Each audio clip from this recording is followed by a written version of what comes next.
Hello everyone. So today's review session will be about MACT2222 hypothesis testing, which is basically chapters 11, 12, and 13 from the assigned textbook.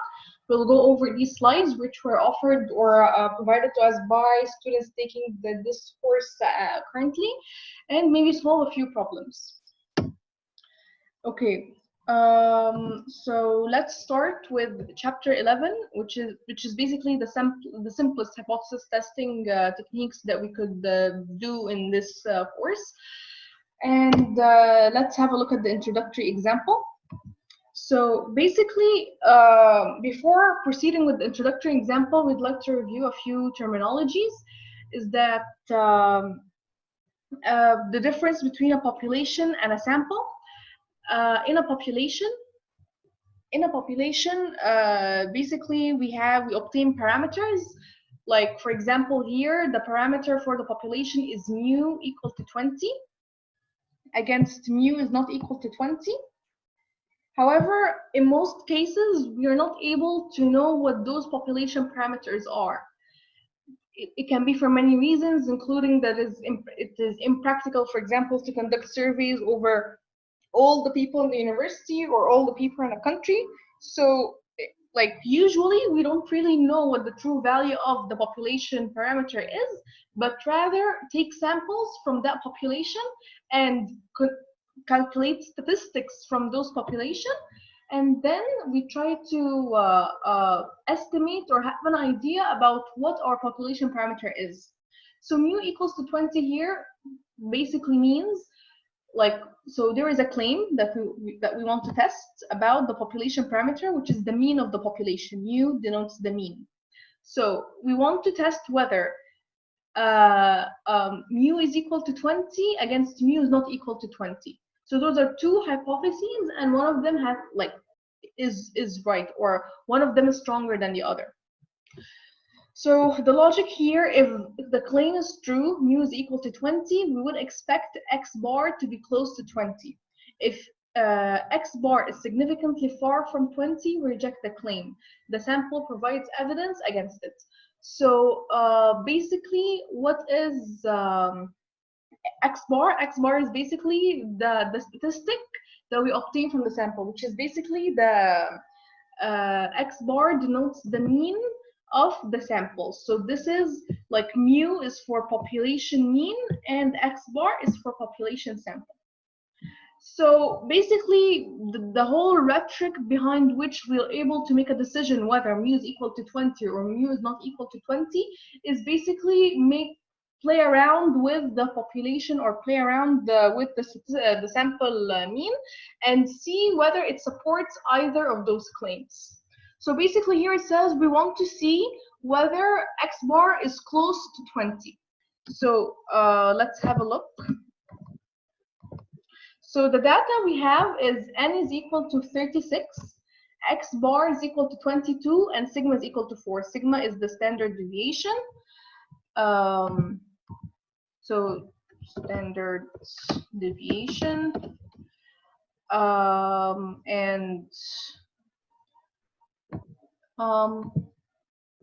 and x bar is the sample mean, and n is the number of elements in the mean, which is equal to 36. Okay. Now, using this information, can we make a decision that 22 is probably close to 20? So the sample evidence is actually quite strong that 22, that probably the population parameter or the unknown mu is 20. So is that enough or sufficient for us to make such a decision? So let's see. Let me remove this.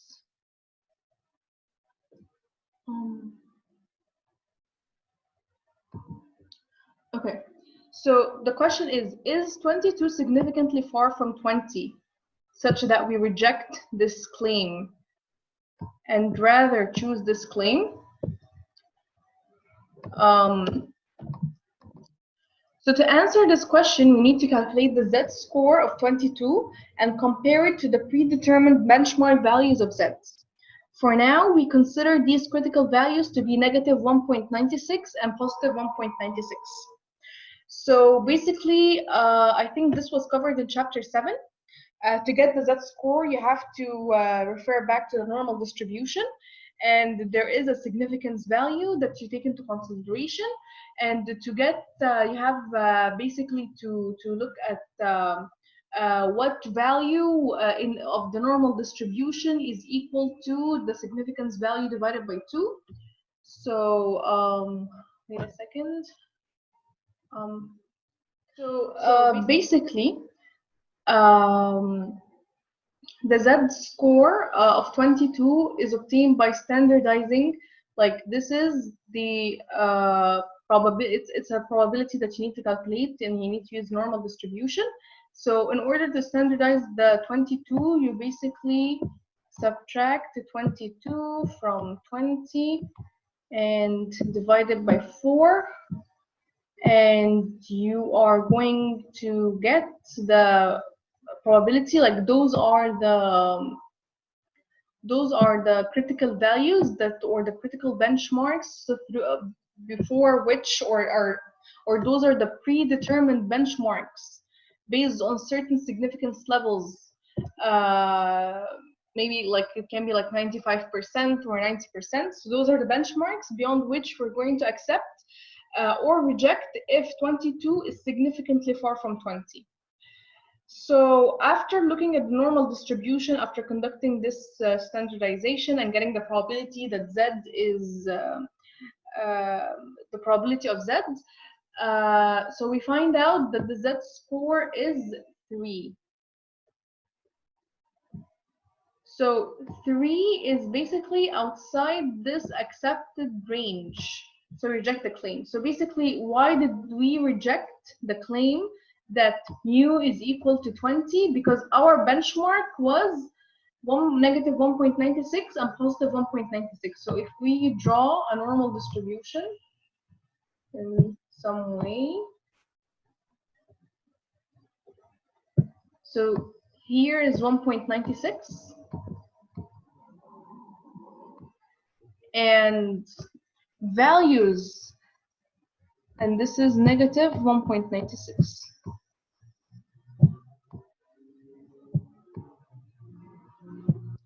So basically, values in between those two benchmarks are accepted. However, values that are outside this region are rejected. Since 3 is basically here, it is outside the region that, or outside the region of acceptance, or it is outside the critical region, and therefore it is rejected. So even though 22 could look quite close to 20, given the benchmark that we chose, we are rejecting this claim, and we'd rather advocate that this one is we have like more evidence that this is the likely claim, that the population parameter is not equal to 20. Okay, let's proceed. So what is a hypothesis? A hypothesis is a statement about the value of a population parameter developed for the purpose of testing. So basically, like as we saw in the introductory example, a potential hypothesis can simply mean that the unknown population parameter is equal to 20. Another hypothesis could mean that mu is not equal to 20. So all of these are just claims made about unknown population parameters that we need to test and see whether those claims are rejected or not rejected. So examples of hypotheses about what population parameter are: the monthly mean income for system analyst is 3,625. And another example, 20% of all customers at Bovine's Chop House return for another meal within a month. So this is, as you can see, 20%, so that's a proportion. So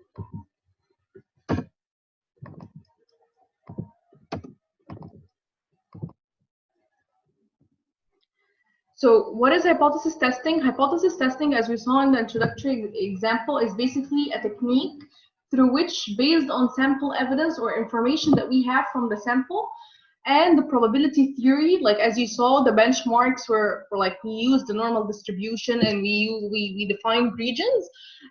We determine whether a hypothesis or a claim made about the population parameter is correct or reasonable and should not be rejected or not.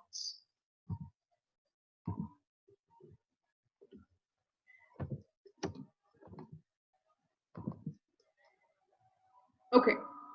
So in order to better understand this technique that we'll be using throughout this review session, there are a few terminologies that we need to define. That H node is the null hypothesis and H1 is the alternative hypothesis. So we're going to see examples of the null hypothesis.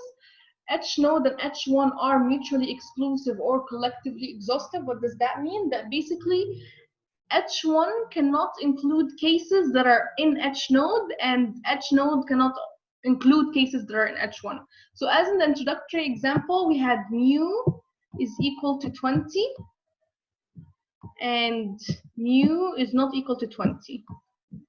Those are examples of two hypotheses.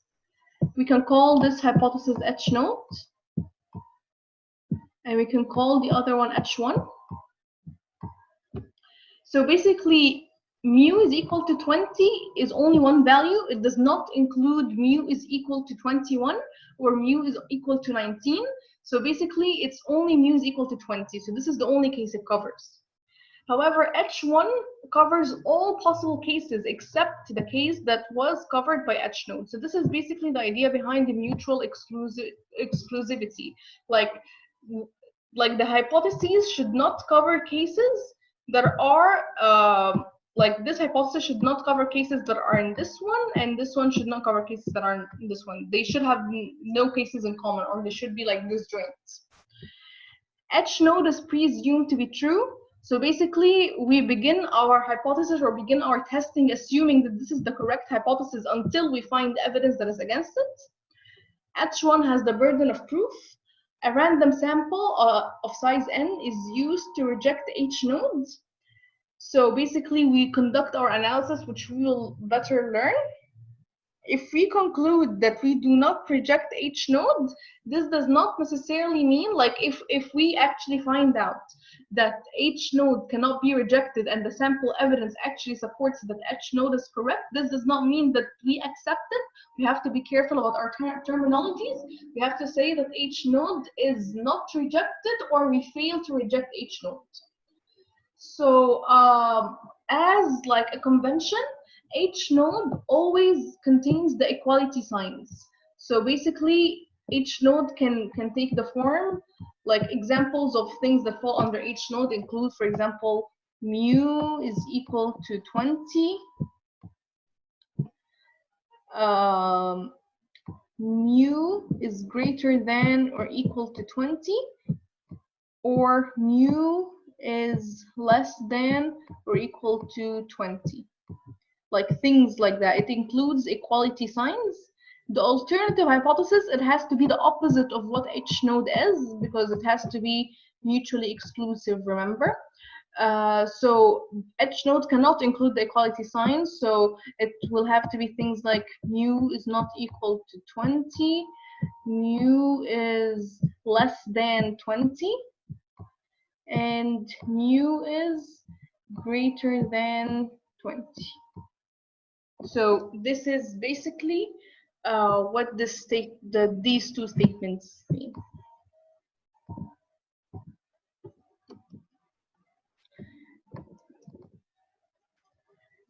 Okay.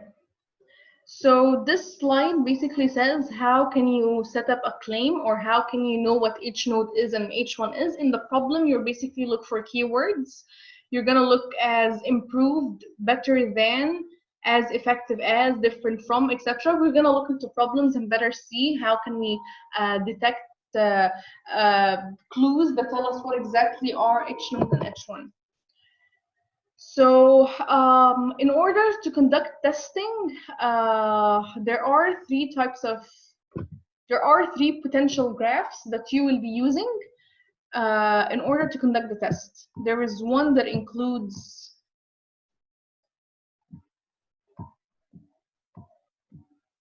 like this is the region in which we accept, and this is the region that falls outside. So we have two sides. Sometimes we have only one-sided region that is a left test. Sometimes, like all of these are normal distribution. Sometimes we have a certain benchmark and it is a right tail test. So we need to know when do we use each of these graphs. So this is case number 1 or test method number 1, number 2, number 3. Okay. So the direction of the test involving claims has the words has improved, is better than, and the like will depend on the variable being measured.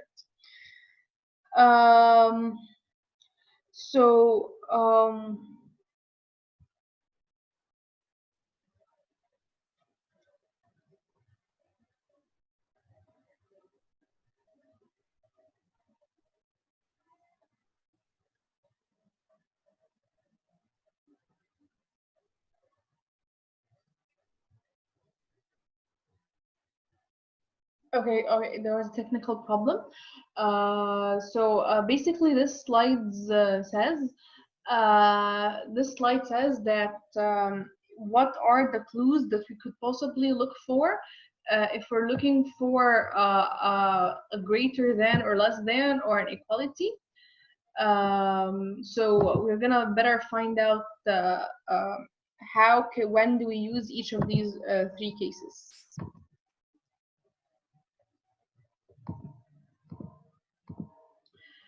Okay, so the test procedure involves calculating a test statistic. We need to find the test statistic from the sample data.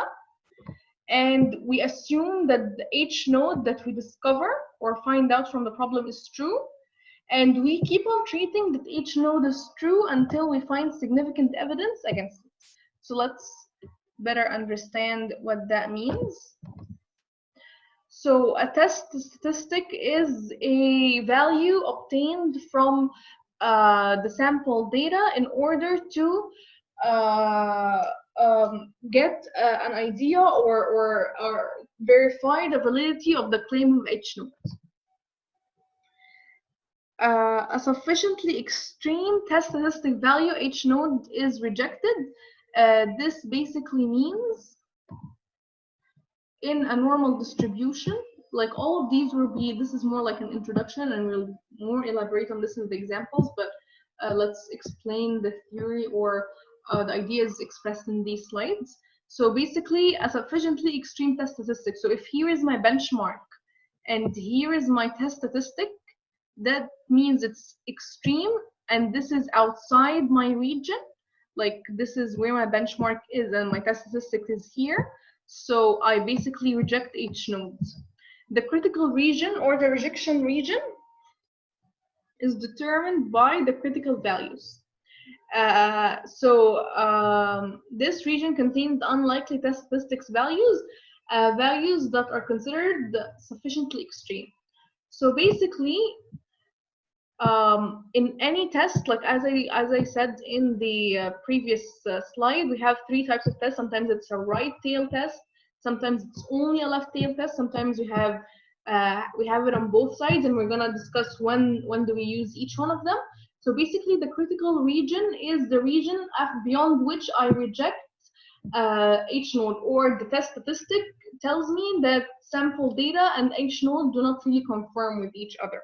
So this basically, like since this is outside the benchmark, is the critical region or the region at which I reject the claim. Therefore, if the calculated test statistic is in the critical region, we reject H nodes. Okay, so basically, if any of my test statistics fall inside my critical region, we have to reject H node, and the claim is not reflective of the population parameter.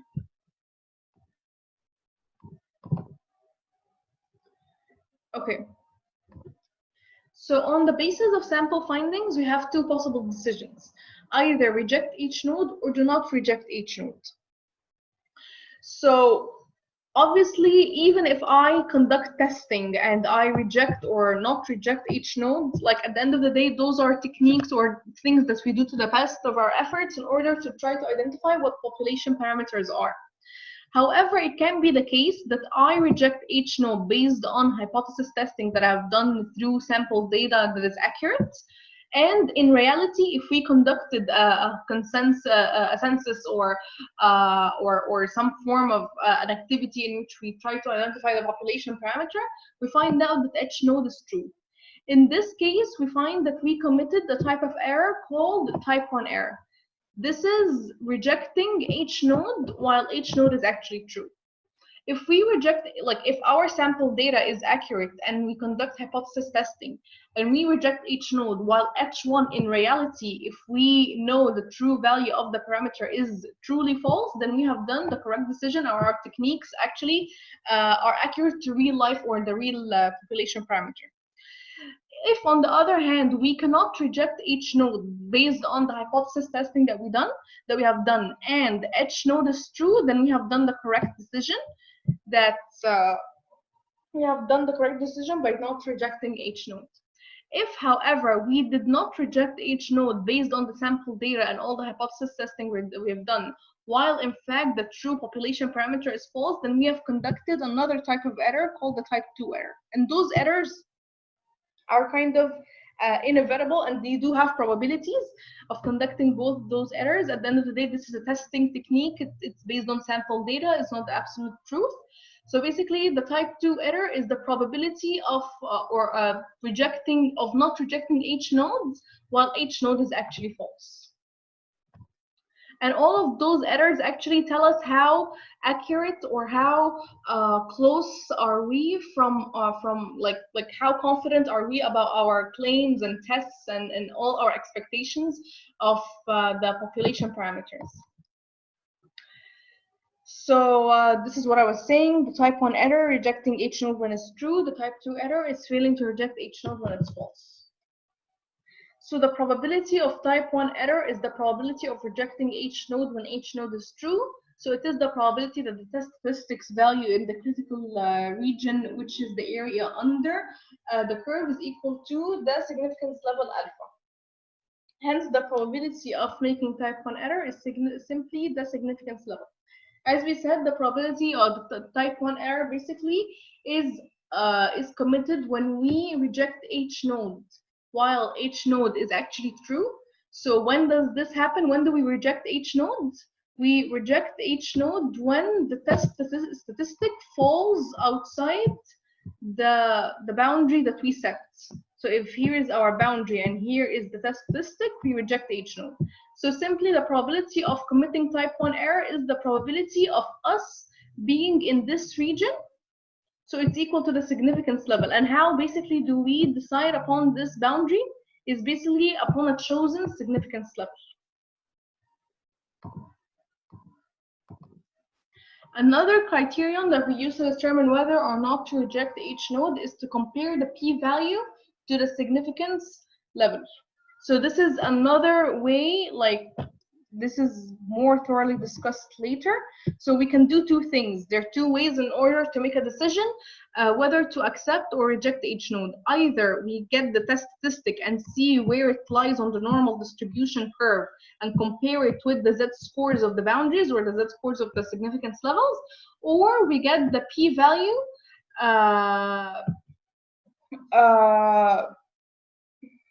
we get the p-value. We use the p-value technique and compare it to the p-value. Compare the p-value to that significance level. So the p-value is called the probability of extreme. It is the probability of obtaining a value as the statistic we calculated from the sample. So basically, it's just the opposite of what we have done. So instead of getting the values from the curve, we'll discuss this in later slides. So let's keep it until then. Okay, here it is. So the p-value. the decision. So how do we basically take the decision? Compare the p-value and the significance level alpha. If the p-value is smaller than alpha, we reject H node. Otherwise, we do not reject H node. So how exactly do we calculate this p-value? For a two-tailed test, what is a two-tailed test? As I showed before, this is a type of test in which the curve that we're looking at has two critical regions, one on the right and one on the left. So the p-value is 2 multiplied by the probability of z is the standard normal distribution, is greater than the test statistic. We'll have formulas into how do we calculate this test statistic, or the probability, or 2 multiplied the probability that z is less than negative test statistic. And those basically mean kind of the same thing. For the right tail test, the p-value is equal to the probability that z is greater than the test statistic. So the right tail test looks like this.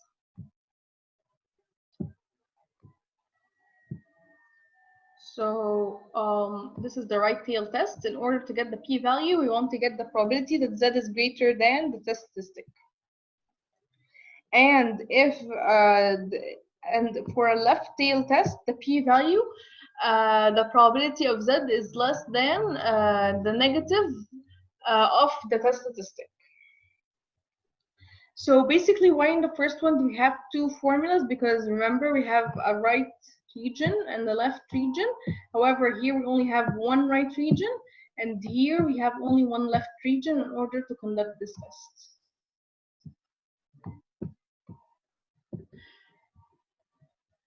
Okay.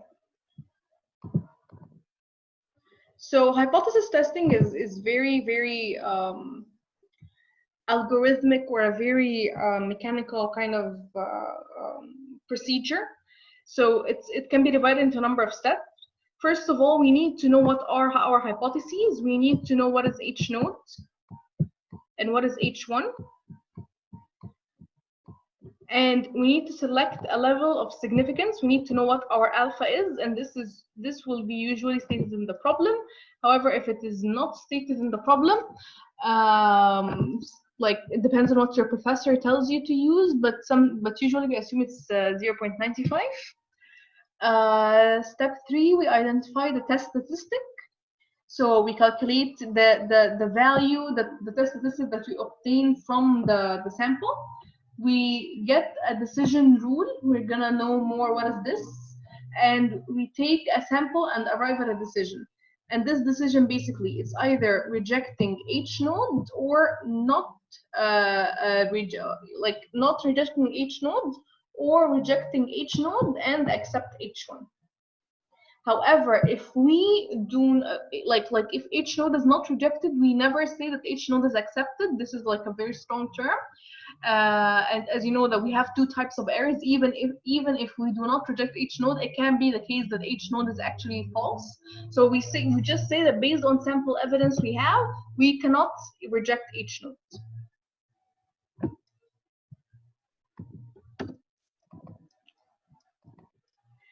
So here in this slide, we're gonna know more about how do we calculate the test statistics. So as we said before, we have three, like H node contains the equality. So here H node has the equal sign. It has greater than or equal to and less than or equal to by convention, and H1 has the negative. Means like it does not have the equality sign. It has not equal, it has less than, and it has greater than. So I remember when I told you that there are three types of tests. So when mu is equal to a certain, if our hypothesis is basically saying that mu is equal to a value and mu is not equal to a value, and remember that mu is the population parameter, and we're trying to guess or verify claims about this unknown population parameter. So our curve, or our normal distribution curve over which we'll be making a decision, is two-sided test or two-tailed test. So this is the first case. The first case comes when it is an equality sign. So when mu is equal to a certain value, it's a two-tailed test. If mu is greater than a certain value, or mu is less than a certain value, like these two will be one-sided test, and we'll have a look at them in the next slides. When do we use those one-sided tests? It will not be a region that looks like this. It will be right or left-tailed. However, when do we reject H node? We reject H node if the absolute value of Z is greater than Z alpha over 2. Like, I know these terminologies can be confusing. We will see in practical examples what those things mean.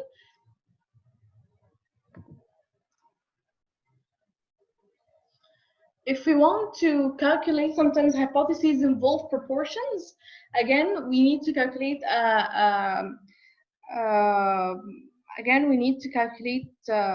values for those proportions, or we need to verify hypotheses for those proportions. This is the test statistic is going to be the sample proportion minus the claimed proportion divided by this is like the standard deviation of the proportion. So this is the claimed proportion, 1 minus pi over n. And we'll better see how to apply these in the slides. So this is what I was talking about. The one tail versus the two tail test.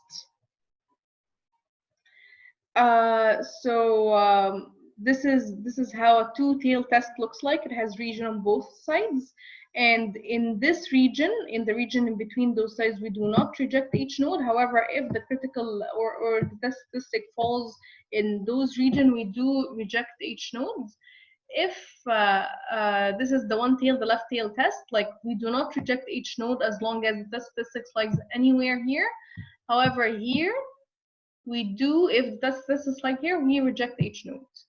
And this is the same case over here. We do reject H node if the test statistics lies here, and we do not reject it if it lies anywhere before this region.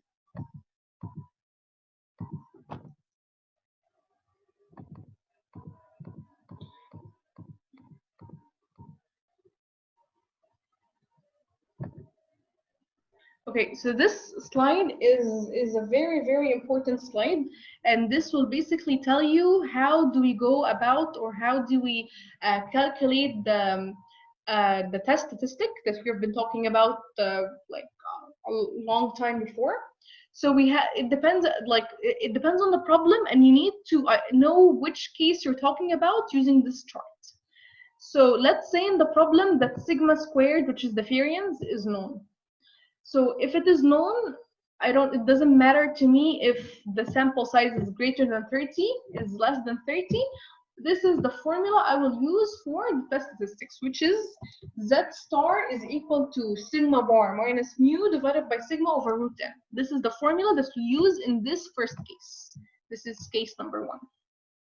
And in order to get the p-value, or like we use the normal distribution table or the Z table. In order to get the p-value or apply the test, we use the Z table here. However, there will be cases in which sigma squared or the population variance is unknown. And in this case, we have two subcases. So this is case number 2, case number 3. And by the way, here we are calculating the test statistic. This is the number or the value beyond which we accept or reject a certain hypothesis. We are not, this is not basically how do we choose the region that we've been talking about. This is based on like choosing regions, it depends on the type of the hypothesis. So basically, let's say that the sample size is greater than or equal to 30. Like, let's say the population variance is unknown, however, the sample size is greater than or equal to 30. It's going to be a very similar formula to this one. However, we're going, since we do not have the sample variance, we're going to use the sample standard deviation as a replacement for the population standard deviation here. And we still use the SUD table in order to make decisions. However, if the sample size is less than 30, we have to assume that the population follows a normal distribution. If this assumption is not given, then we cannot do any hypothesis testing, and we calculate our test statistic. However, we use a different table, and this table is the student T table. We do not use the normal distribution table, and this T table is different for different degrees of freedom. And the degrees of freedom that you have to look at is n-1, where n is the size of the sample. So let's better understand what does all of this mean. Okay, so this is example number 1. Testing for a population mean with a known population standard deviation. This is case number 1 that we have talked about in the previous slides. Jamestown Steel Company manufactures and assembles desks and other office equipment at several plants in western New York State. The weekly production of the model A325 desk at the Fredonia plant follows normal probability distribution, with a mean of 200 and a standard deviation of 16. Recently, because of the market expansion, new production methods have been introduced and new employees hired. The Vice President of Manufacturing would like to investigate whether there has been a change in the weekly production of the model A325 desk. If in a sample of 50 weeks, the average production of 203.5 use 1% a level of significance. Okay. So basically, when you read a problem like this, like you have to isolate or like or mark all the numbers and try to denote them with their values. So basically, here we know what like the population mean is.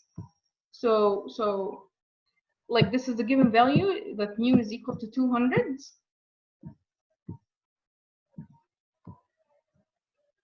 And the standard deviation is equal to 16. So this sigma is equal to 16. Why is this the population, not the statistic? Because like basically it tells you it follows a normal distribution, and it looks like a general statement. The weekly production of the model A325 desk at whatever, it looks like a general statement. However, when we're gonna when it is a sample, it will be specified in the question. Recently, because of the market expansion, new production methods have been introduced. Okay.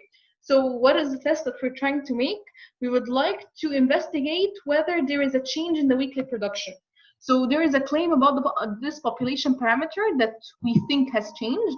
So it's very clear that the Vice President wants to know if the population parameter is still 200 or not 200.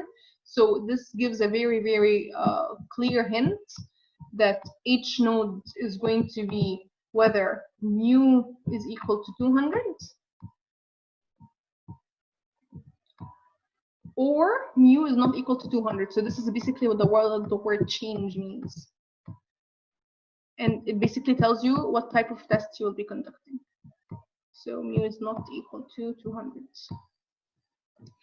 In a sample of 50 weeks, so this is our n. The average production was 203.5. So this is X bar, and use 1% significance, and this is alpha. So let's see how do we solve this problem. Okay, solution. As I said, that the problem says that we want to see if the weekly production has changed, and it was given that initially it was mu is equal to 200. So our hypothesis is it still the same or has it changed? So this is basically an equal and not equal kind of problem. Step number 2, we have to know what is the level of significance, and it was stated in the problem to be 1%. So this is 0.01. And then you select the test statistic set, and remember in the previous slides, in the previous chart that we looked at, like this is a very, very important slide.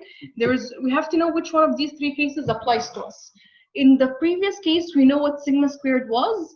We don't like whether this or that. Like we know what sigma squared was, so we use this right away. So if the sample size is greater or less than 30 and it's normal, it doesn't matter. We still use the same normal distribution. We use the same formula. So that's why we're calculating the test statistic. We have to use the formula. Z is equal to, well, I think the value in the problem was 203.5. Wait a second.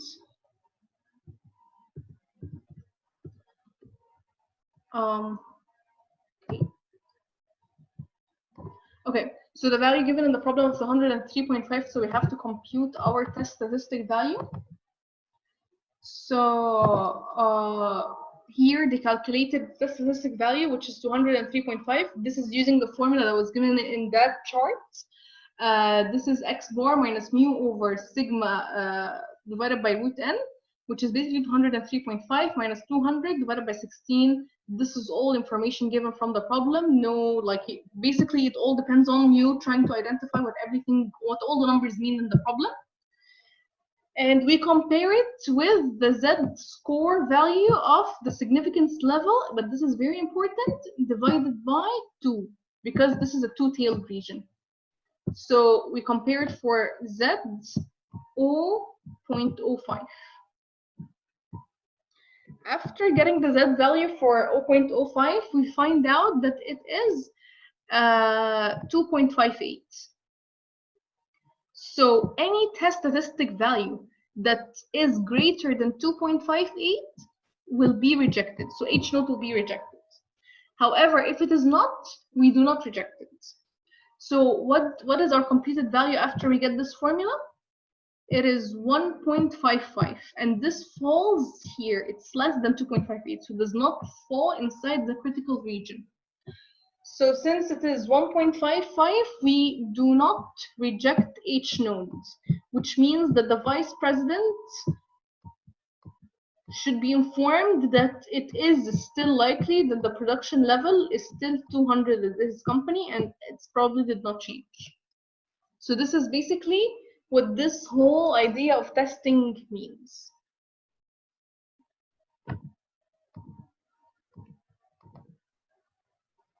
So what is the interpretation? Because 1.55 does not fall in the rejection region, H naught is not rejected, we conclude that the population mean is not different from 200.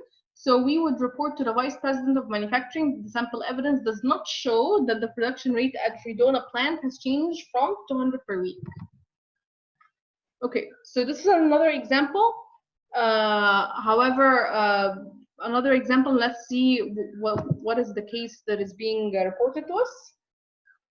Suppose in the previous problem, the vice president wants to know whether there has been an increase in the number of units assembled. To put it in another way, can we conclude because of the improved production methods that the number of desks assembled in the last week was more than 200? So this is an alternative hypothesis. Like in the first one, it was equal or not equal. However, here each node is going to be like, since the vice president wants to look for an increase, like not increase and equal to, so basically the vice president is looking for the third scenario. It's looking for mu is greater than, because this is the only case that contains a greater than without an equal to 200, and it contains it in the alternative hypothesis. And H node is mu is less than or equal to 200. Why is that? Because H node has the equality sign always, and we are investigating for an increase and not an increase or an equality. So this has to be the hypothesis we are looking at. So let's see. So as I said, this is the new hypothesis that we will be assuming. And this is the new significance level. This is exactly like example 1, however, the hypothesis is different, and we use the Z distribution. So those are step 1, step 2, step 3 based on the algorithm. And again, we try to compute the test statistic, and we get that the critical value is, like, remember, this is a one-tailed test, not a two-tailed test. So as you can see here, this is a right-tailed test. So we do not divide Z over, we do not divide alpha by 2. We don't have 2 regions. So this Z score will be 0.01. So we only have 1 region, and the critical value is different than in the initial problem, and it is 2.33. However, the test statistic is still 1.55. So 1.55 is not exceeding or does not enter this region. So we cannot reject each node, or we cannot reject the fact that possibly, like how do we interpret this result? They cannot reject the fact that the mu, or the weekly production, is equal or less than 200. So here it says, because 1.55 does not fall in the rejection region, each node is not rejected, we conclude that the average number of deaths assembled in the last 50 weeks is not more than 200. Okay. So the first method we were using to conduct tests or decide whether each node or each one were correct, or try to make estimations on population parameters, or try to test claims actually about population parameters, was the test statistic approach. However, there is another way we can arrive at decisions using the p-value. So the p-value is the probability of observing a sample value as extreme or more extreme than the observed. Okay, like this sounds like a very formal definition. We'll see an example to what this all means. In testing a hypothesis, we also compare p-value with the significance level alpha. So like in the p-value approach, what we're gonna do is that we're gonna compute this p-value, and we had formulas at the beginning of this session. We're going to compare p-value with the significance level alpha. So if p-value is less than the significance level, each node is rejected. Else, it is not. So this is a rule, like this is the golden rule you have to remember. This is like a slogan. If the p-value, and for those who will be continuing doing statistics, this is a very, very important yeah, this is a very, very important rule. So if p-value is less than alpha, then we reject each node. Like nothing easier to remember than this. Rejected.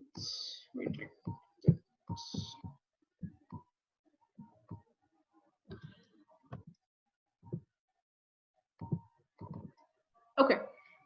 So let's have a look at an example, and we're gonna use the same problem about the desk weekly production.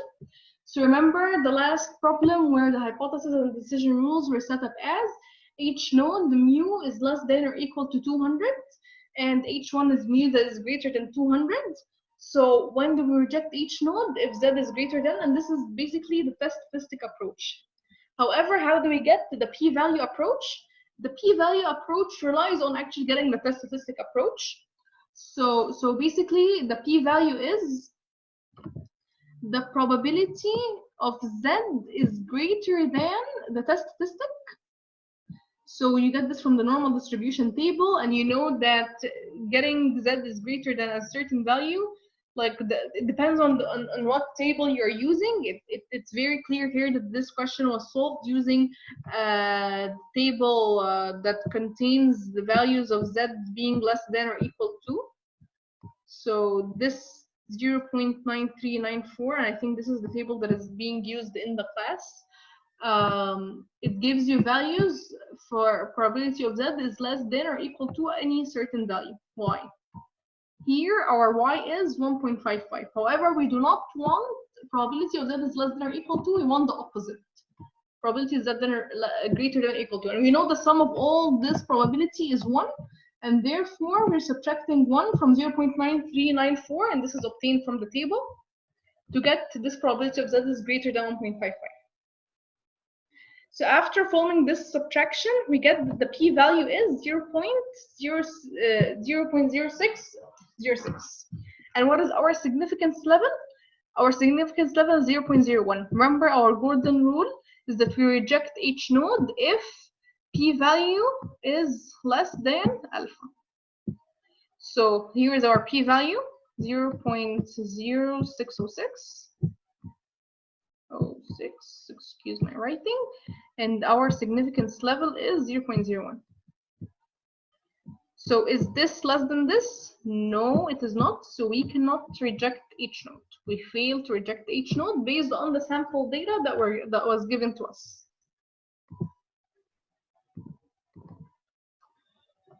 Okay, what does it mean when p-value is less than alpha? This is a more theoretical.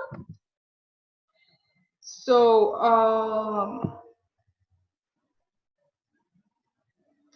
if we set our significance level to 0.1, we have some evidence that each node is not true. Remember, this is our Gordon formula, that when this is true, we immediately reject each node. And the more we increase our significance level, like remember, the more we increase our significance level, the more extreme, like this is, let's say, 0.1 significance. The more we increase the significance, the further we go along the graph. And possibly the more reflective it is about whether each node is true or not. So when 0.1 is rejected and 0.05 is also rejected, that means we have stronger evidence that each node is not true because we're adding more restrictions. And if the significance level is 0.01, so that means that we're probably standing here. Like this is way, way further than the initial point, that we have very, very strong evidence that each node is not true. And if it is 0.001 and we still find that the p-value is less than alpha, then we have very, very strong evidence that each node is possibly not true. Okay. So in the previous examples, we tested for cases where we knew what the population mean was and population standard deviation was. So in the case of the population standard deviation is not known, if you remember in that chart, we had two possible ways of computing things. We had to check first if the sample size is greater than or equal to 30, or check that if the sample size is less than 30 and the population is assumed to follow a normal distribution, we use one of those two formulas for the test system. So let's return back to where we were.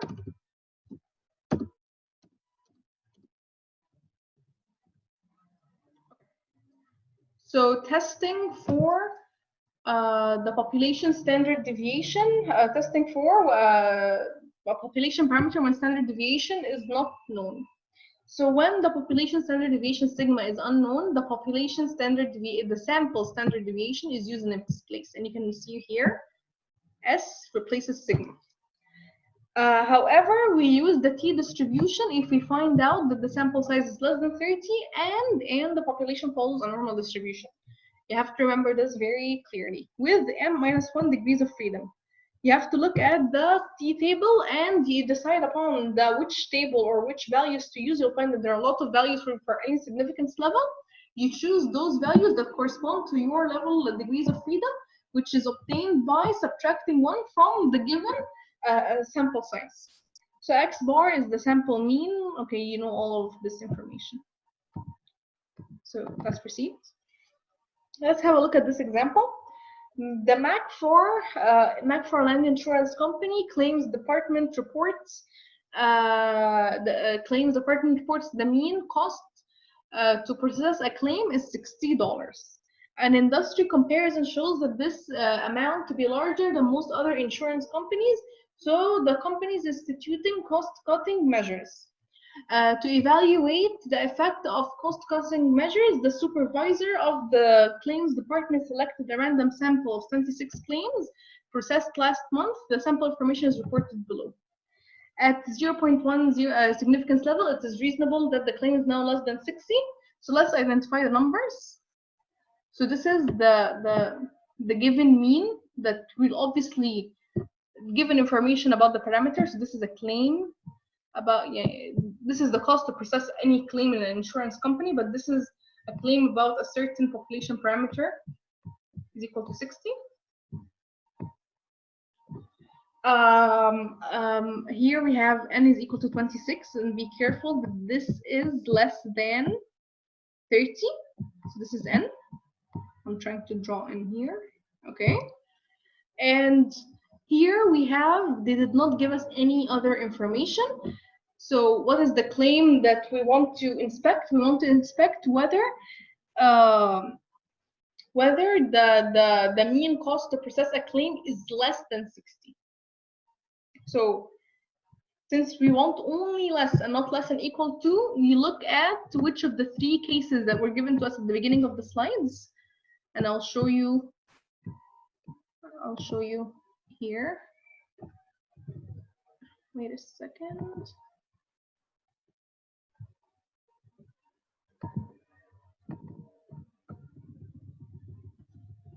So which of the 3 cases? Here. So the question was interested in getting, well, we want to check whether the population parameter is less than 60.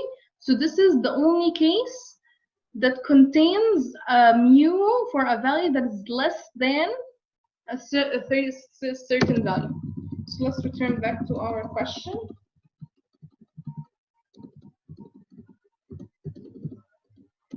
Here. So our H node will be, let's write our H1 since we like our H1 will be mu is less than 60, and the H node will be mu is greater than or equal to 60. So this is the claim or the hypothesis that we are trying to test.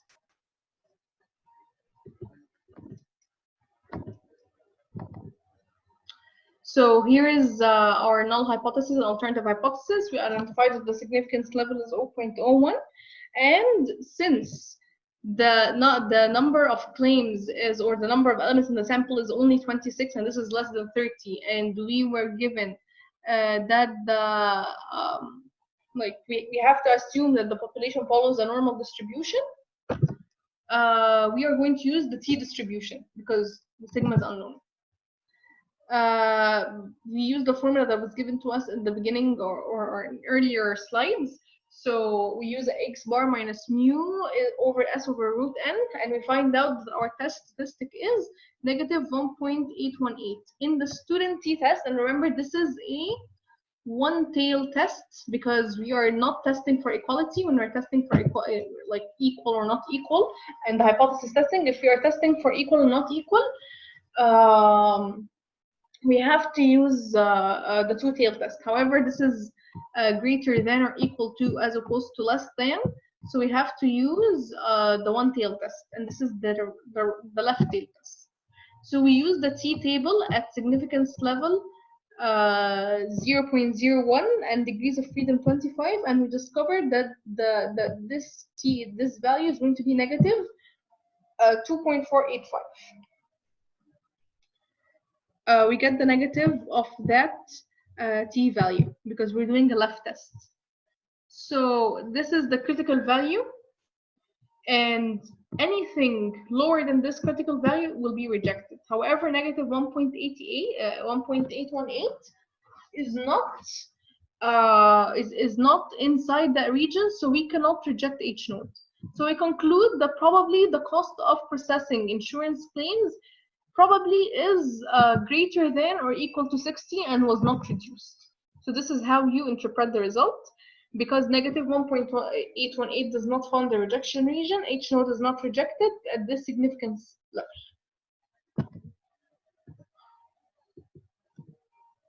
Okay, this is another example, example number 4. The current rate for producing 5 amp fuses at Neri Electrical Company is 250 per hour. A new machine has been purchased. Okay, let's get into the habit of identifying immediately what numbers stand for. The current rate, so this is a rate for producing 5 amp fuses at Neri Electrical Company is 250 per hour. So this sounds like a mu of something. A new machine has been purchased and installed that, according to the supplier, would increase the production rate. So there is a new efficiency that was being introduced in this company. So we take whether this machine was effective or not. We take a sample of 10 randomly selected hours from last month, revealed that the mean hourly production was 256. What is that 256? This is X bar. And this is N. And this is less than 30. And with a sample standard deviation of 6 per hour. By the way, in the previous question, they did not even give us the sample standard deviation, and we had to calculate it. We had to calculate it from this table they gave us. We know the formula for calculating. It's a bit tedious, but you have to calculate it using the formula they gave you for the variance in very early chapters in descriptive statistics. So let's return back to our question here. So at 0.05 significance level, so this is alpha. What can you nearly conclude that the new machine is faster? So this implies that we're comparing one thing to another. So faster means that our H1 has to be is mu currently greater than 250. Is the population parameter given this statistic or this X bar greater than 250, or H node still is less than or equal to 250.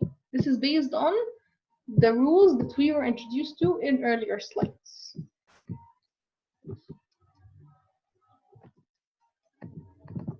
Okay, so what is the solution? As we identified, the H node will be mu is less than 250, and H1 will be mu is greater than or equal greater than 250. The significance, the step 2 in our algorithm, we have to identify the significance level, and this was given in the problem to be 0.05. And step 3, we have to get the statistic, and we have to use the t distribution because the population standard deviation is not known, and the sample size is less than 30. And we have to assume that it's following a normal distribution. So I'm returning back to show you how did we choose this formula. This is basically the formula here. This is the one that we are choosing. So let's return back to the problem.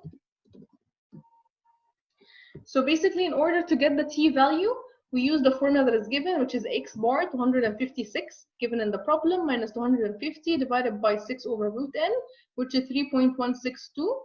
Okay, and we use the significance level. What was the significance level given to us? It's 0.05, and as you can see, this is a one-tail test, and it's going to be a right-tail test. So when the hypothesis is of this form, we use a right-tail test, which looks like this, which is basically on the positive side of the normal of the t or the normal distribution.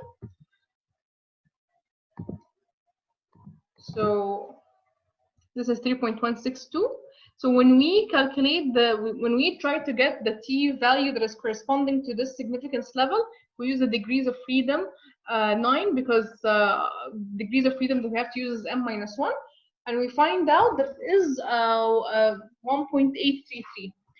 So if we try to draw a normal distribution curve, like you can clearly see that this is less than this. So if this is our t curve that resembles the normal distribution, here is 1.833. And everything that falls outside or falls here is rejected. So here is our 3.162. So as you can see, it falls outside this region. So H node is rejected. We have evidence to reject H node. And what does H node mean? H node says that the production is mu is less than or equal to 250. So this is rejected. So how do we interpret this result? We say that the sample data show us that the mean number produced, or the population parameter, is more than 250 per hour. So this implies that the machine that they purchased was actually good. So here we're going to study a different type of test conducted over a proportion. Like here in all the previous examples we have solved, we were doing it for population means. However, this is a proportion. Now we're going to be concerned about proportions, and it will have different test statistics calculated. So a proportion is a fraction or a percentage that indicates a part of the part of the population or sample having a particular trait of interest. The sample proportion is denoted by P and is found by x over n. What is x here? X is the number of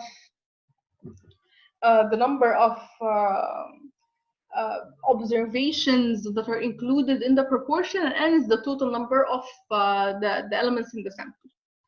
So what is this? This is the p that, or the proportion obtained from the sample. Here, this is the claimed population parameter, or the claimed population proportion. So this is the hypothesized population proportion divided by pi 1 minus pi over n.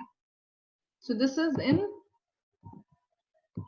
testing hypotheses made about proportions, population proportions. Okay, so let's look at this example.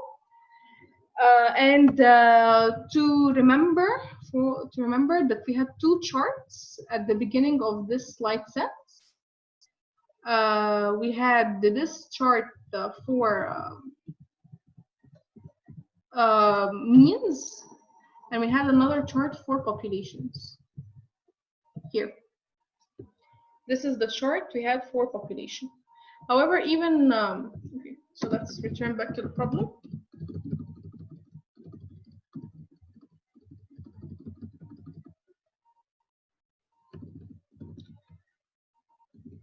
Here is it. So example number 5. So a single population proportion. Suppose prior elections in a certain state indicated it is necessary for a candidate for governor to receive at least 80% of the vote in the northern sector of the state to be elected. The incumbent governor is interested in assessing his chances of returning to office and plans to conduct the survey of 2,000. So this is N. N is equal to 2,000 voters in the southern section of the state. So one exercise I do as soon as I see numbers in the problem, I try to identify what these are. The sample revealed that 1550 plan to vote for the governor. Using a hypothesis testing procedure, assess the governor's chances of re-election, use 0.05 significance level. So what is this? This is the X.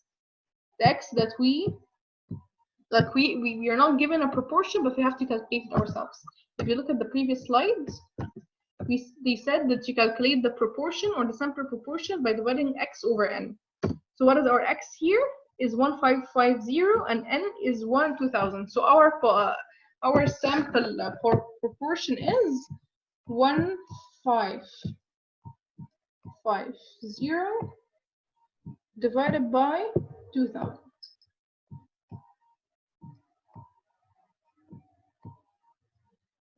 Okay.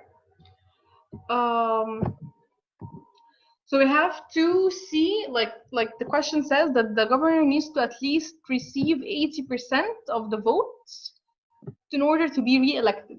So given this at least 80%, so H nodes, like which of the three cases we discovered for the types of hypotheses is the most suitable for this question. So H node pi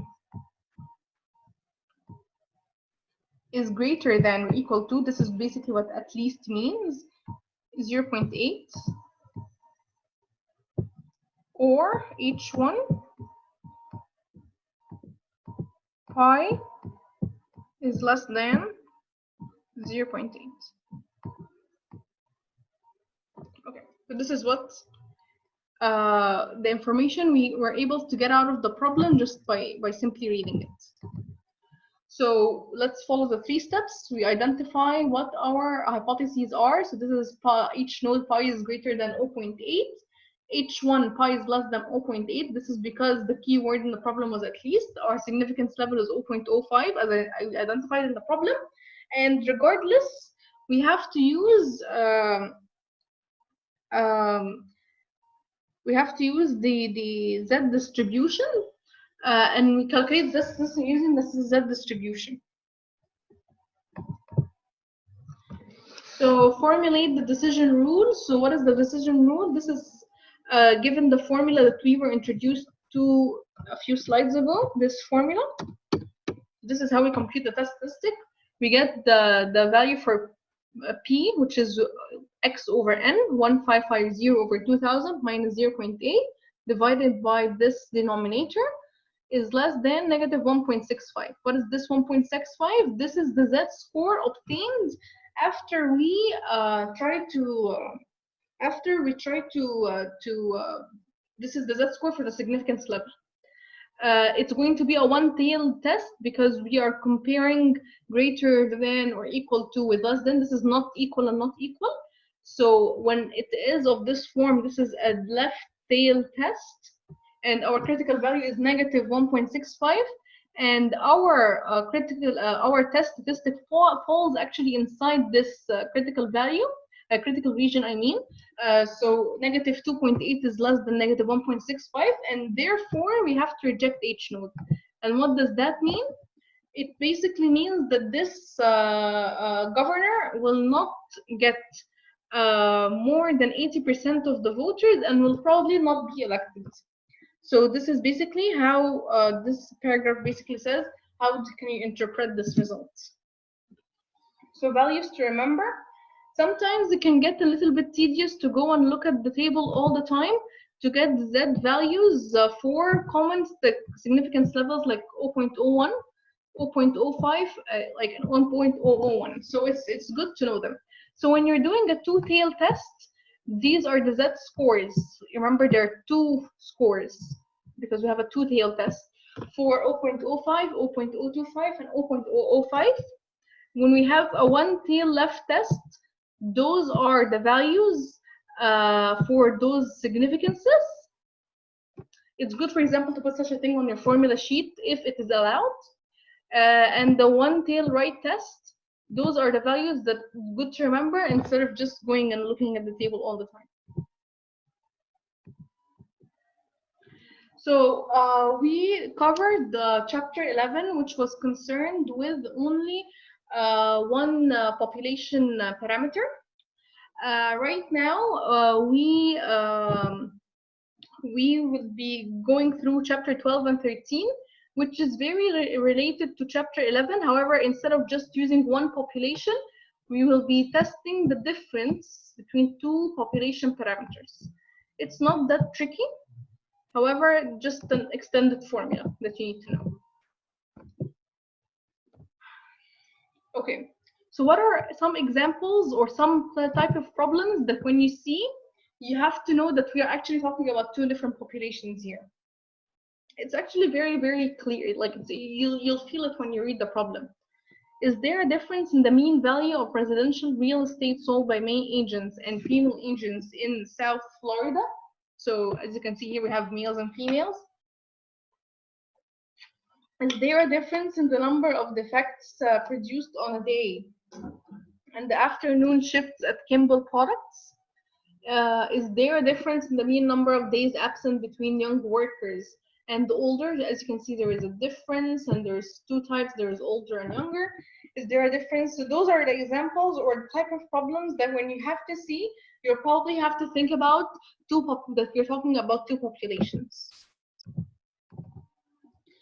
So what are the test statistics and critical values? Remember the golden chart we had for only one population. Now we have a different chart, but for two populations, difference between two populations. Let's suppose that sigma 1 and sigma 2 are known. It does not really matter if the sample size is greater than 30 or less than 30. It is only one formula that we use, and this is the formula for the test statistic that you need to know. This is the difference in the sample of the first population minus the difference in the sample of the second population minus an A. This is usually a value that will be given in the problem, divided by the square root over sigma squared 1 over n1 plus sigma squared 2 over n2. If sigma 1 and sigma 2 are unknown, there are two cases. So this is, again, case number 1. Depends on what is given in the problem. Case number 2, if Sigma 1 and sigma 2 are unknown. However, the sample size of N1 and N2 is greater than 30. You just replace the unknown variance with the standard deviation of the sample and divide and use the Z table normally. However, if N1 and N2 are less than 30 and the populations are assumed to follow a normal distribution, we have to assume that sigma 1 is equal to sigma 2, and the t value, and we're going to use this is the follow the t distribution using this formula. And this is not the sample variance of either population. This is the spooled variance, and it has its own formula. We're going to see what this formula is. However, we use the degrees of freedom. Like, remember, in one population, the degrees of freedom were n minus 1. Here, the degrees of freedom is equal to n1 plus n2 minus 2. Okay. So hypothesis testing for mu1 minus mu2. So one of the hypotheses that we may encounter is hypothesize the difference between two claims, test between two population means. Is the difference between the average age of men and women X? So this is one type of hypothesis. So let's look at this example to have a clear idea. The U-Scan facility was recently installed at the Byron Road Food Town location. The store manager would like to know if the mean checkout time using the standard checkout method is longer than the U-Scan. So she gathered the following information. The time is measured from when the customer enters the line until their bags are in the cart. Here are the time which includes both waiting in line and checking out. So what are the two populations or the two things we're interested in? The mean checkout time using the standard checkout, that's population 1. So the time in the standard checkout, and longer than using the U-Scan. This is number 2. So we have two checkout methods using a standard checkout and a scanning method, and we want to know which method takes more time. So this is obvious that we're comparing the difference between two times.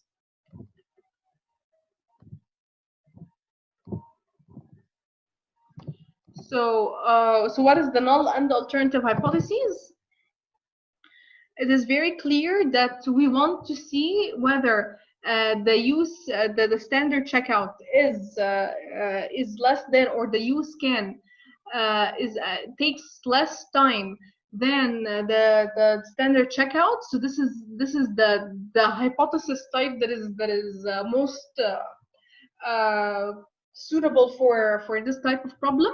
So mu s is greater than mu u. So remember that mu denotes time, so means the time using U-Scan is less than the standard checkout against this this null hypothesis. What was the significance level given in the question was 0.01, and then we use the test statistic. As we the sample size were both more than 30, so if we refer back to the chart, we can use the very first formula normally. So we compute the critical value as it was 0.01, and we know from this shortcut table what are the critical values. This is the shortcut table that at significant, if it's a right tail test and the significance level is 0.01, so the critical value is 2.33. So in this problem, it's a right tail test and the critical value is 0.03. However, it just remains for us to compute the test statistic. Okay, so here is how we compute the Z value. We use this formula right over here. And difference between, like, this is the table they gave us. So this is the difference between 5.5 minutes minus 5.3 minutes divided by the standard deviation it's given to us. And we get that this is the test statistic value. If we refer back to our chart, this is our critical value, and the 3.13 3.13 lies here, lies inside the region, and this means we have to reject each node and accept H1. Remember that we can accept H1, but we cannot accept each node. And therefore, the interpretation is the probably used scan is faster than the standard checkout. The computed value of 3.13 is larger than the critical value of 2.33. So our decision is to reject the null hypothesis, and there is a difference between 0.2 minutes between the mean checkout time and the standard method is too large to have occurred by chance. We can conclude that USCAN method is faster. So let's look at example number 2. A company manufactures bolts using 2 machines. It is well established that bolts made by machine. A company manufactures bolts using 2 machines. It's well established that most made by machine A have a standard deviation of 0.06 centimeter, and those made by machine B have a standard deviation of 0.08 centimeter. So the production manager would want to know if machine B produces bolts with higher average diameters. So we have to compute we have to look at the values given in the problem, and we use the same method that was given to us, and here we have again a known population variance for both populations. And we compute the test statistic. This is a left tail test, and this is the critical value. Again, this is lower than the test statistic, and we conclude that each node is rejected. How would you compute the p-value? It's very simple. After you calculate the test statistic, you just find the probability that z is less than this value, or that this test statistic actually falls inside the critical region. So what does it mean that probability of z is less than -2? So here it is. We want to know what is the probability that the test statistic falls inside the rejection region. And this is for the probability that the z is less than -2. And this is 0.0235, and this is less than alpha. Remember, this is our golden rule. And then we have to reject each node.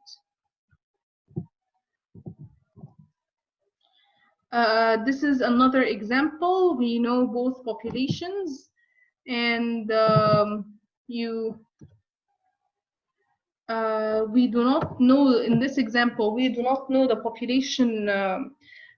We do not know the population variances. However, we have the 2 sample variances, and as a result, we just use the alternative formula. We just use an alternative formula. However, we face another problem, is that both samples are less than 30. 16 and 16 are both less than 30. So we have to use the third formula that is given to us in the initial chart.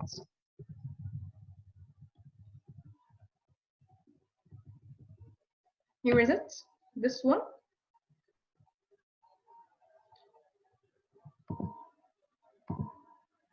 And since N1 and N2 are less than 30 and it follows a normal distribution, we have to forcefully assume that the 2 population variances have to be equal, and we just compute the spooled variance.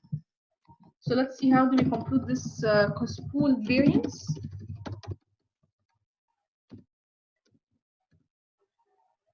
Here is it. So let's read this problem carefully so that we know this is a different problem. Suppose Gulf Dairy Association wants to estimate the difference between the amounts of protein in 2 brands of flavored yogurt. A sample of 16 100-gram pots of Al Ain yogurt found that the mean amount of protein to be 4.5 grams. So this is Al Ain yogurt, so this is X bar 1. With a standard deviation of 1.3 grams. So remember that this is in the same sentence that talks about the sample. So this has to be S1, not sigma 1. another sample of 16. So this is N1, by the way. This is N1 and this is N2. Another sample of 16 of Al-Rawabi yogurt found that the mean amount of protein to be 4.3 grams. So this is X bar 2. This is the second type of yogurt, and the standard deviation is S2 here. Excuse my writing. This is not 52. This is S2. So assume that this is a very important assumption because, as you can see here, both samples are less than 30. And we want to test whether the amount of protein is the same in both brands. Yani basically, each node, we're testing whether mu1 is equal to mu2, and this is basically a two-tailed test because it's an equal not equal test. Mu1 is equal to mu2, and h1 is equal to mu1 is not equal to mu2.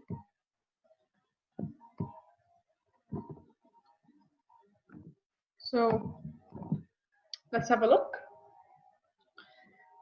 So this is we have to compute something called the spooled variance, and how do you compute this spooled variance? This is the number in sample, the first sample minus 1, so this is 16. This is 16 minus 1,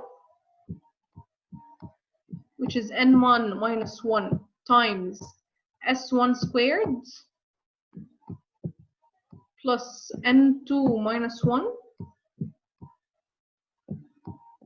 S2 squared divided by N1 plus N2 minus 2. So let me try to write the formula here more clearly, but like it's very difficult to write using the computer, so let me try. N1 minus 1 multiplied by sigma, not sigma, sorry. What is it? N1 minus 1 times S1 squared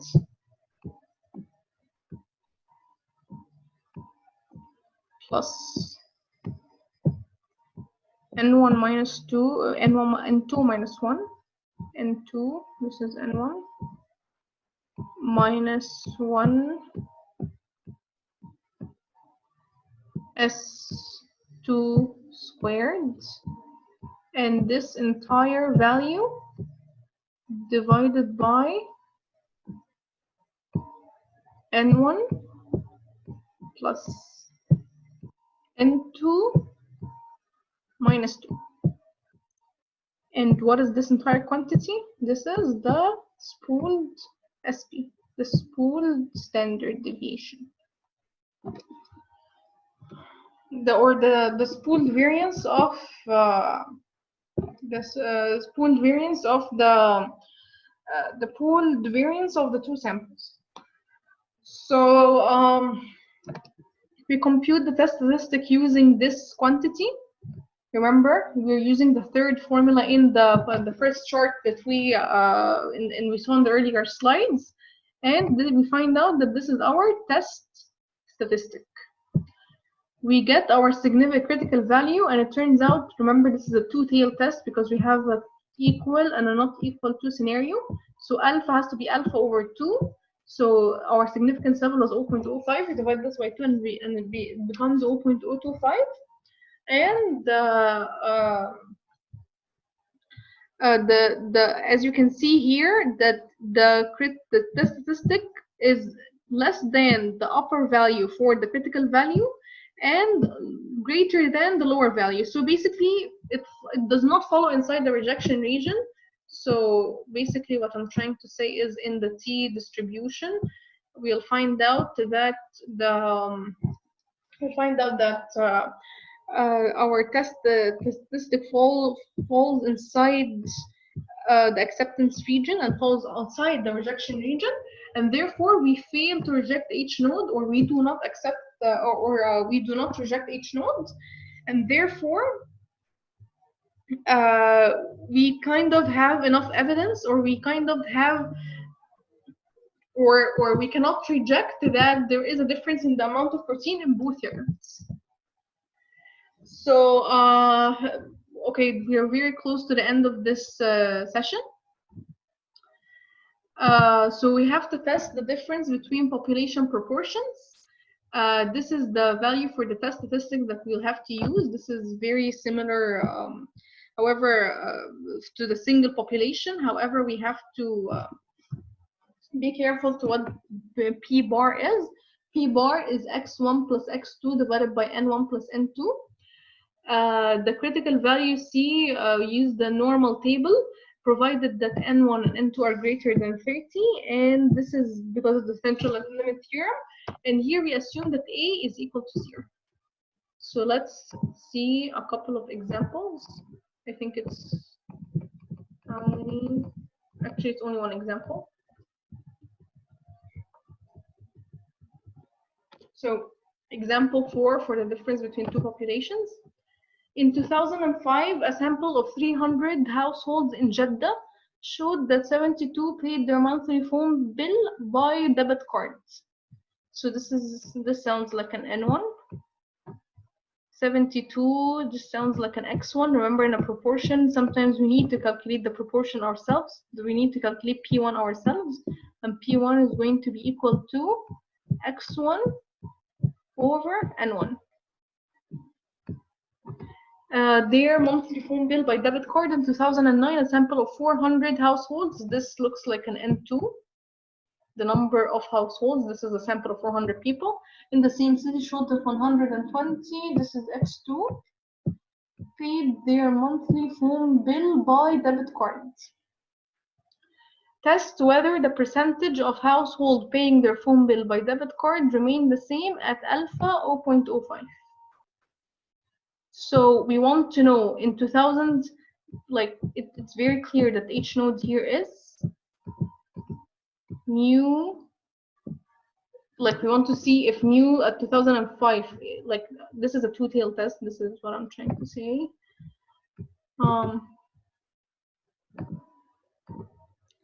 Mu1 is equal to mu2, and h1 mu1 is not equal to mu2. Not mu, actually, I'm so sorry. This is actually pi1 equals to pi2. We want to see if the percentage, if the percentage of household across the years still pay their phone bills using debit cards.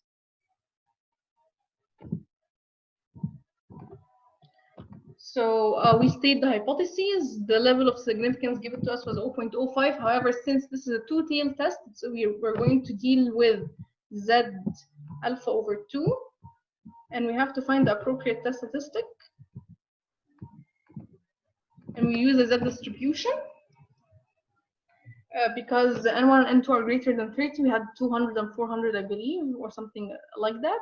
So we get the test statistic, the critical values, and this is a two-tailed test. So we have one in the positive side and one in the negative side, and we try to compute the test statistic. Remember that P1 is X1 over N1, P2 is X2 over N1, and we calculate P bar, which is this formula that was given to us at the beginning, that X1 plus X2 over N1 plus N2.